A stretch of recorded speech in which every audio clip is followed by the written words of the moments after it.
Na última quarta-feira, a Câmara dos Deputados rejeitou a inclusão do imposto sobre grandes fortunas no projeto de lei complementar que regulamenta a reforma tributária.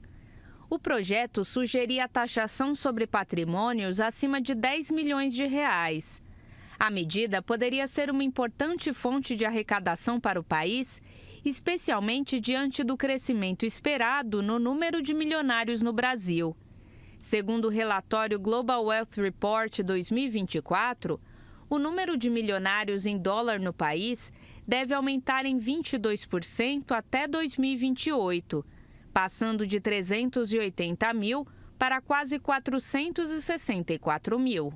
De quem tem mais condições, quem tem mais renda, quem tem mais patrimônio pagaria mais.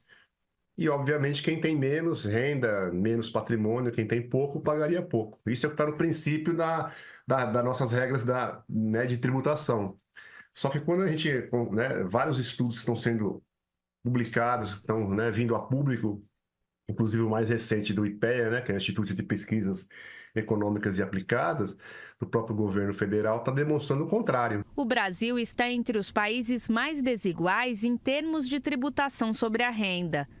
Um estudo recente do Instituto de Pesquisa Econômica Aplicada, o IPEA, mostra que o imposto de renda efetivamente pago pelo 1% mais rico da população brasileira, um grupo cuja renda média é superior a 2 milhões de reais mensais, chega no máximo 12,9%. Essa alíquota efetiva sobe gradualmente até atingir 14,2%, para quem possui uma renda média anual de R$ 450 mil. Acima desse valor, a alíquota volta a cair, fazendo com que no topo da pirâmide a carga tributária se torne regressiva. Quanto maior a renda, menor o percentual pago em impostos. O assalariado de R$ 6.000, submetido à tabela progressiva do imposto de renda, aquela tabela que vai com alíquotas até 27,5%, o assalariado que tem um salário líquido de R$ 6.000, quando aplica esse valor na tabela do IRPF, ele dá um imposto que equivale a 12,9% da sua renda, dos R$ 6.000. E os 12,9% é a alíquota média efetiva que a gente também encontra para aquelas pessoas que no Brasil ganham a partir de 8 milhões de reais, 2 milhões de reais, a partir de 8 milhões de reais. Embora a tributação sobre grandes fortunas ainda não esteja totalmente descartada no Congresso Nacional, outras iniciativas para promover uma maior justiça tributária continuam em discussão.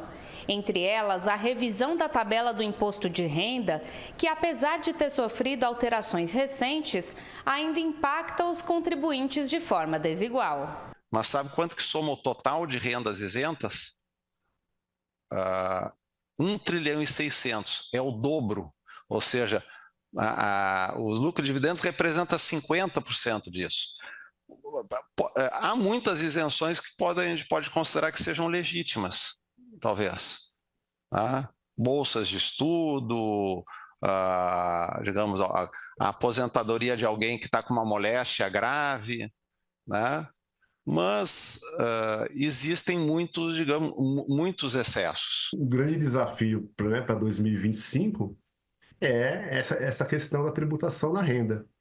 E a nossa defesa aqui, junto com outras entidades dos movimentos sociais, por exemplo, o Instituto de Justiça Fiscal, no qual a nossa confederação faz parte, é da taxação dos super ricos.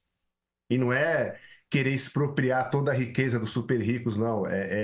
Os estudos apontam que se você tributar 1% a mais, alguma coisa a mais, você geraria vários bilhões de reais que ajudaria a compor as contas do próprio governo, o orçamento público, para que seja isso revertido para a população.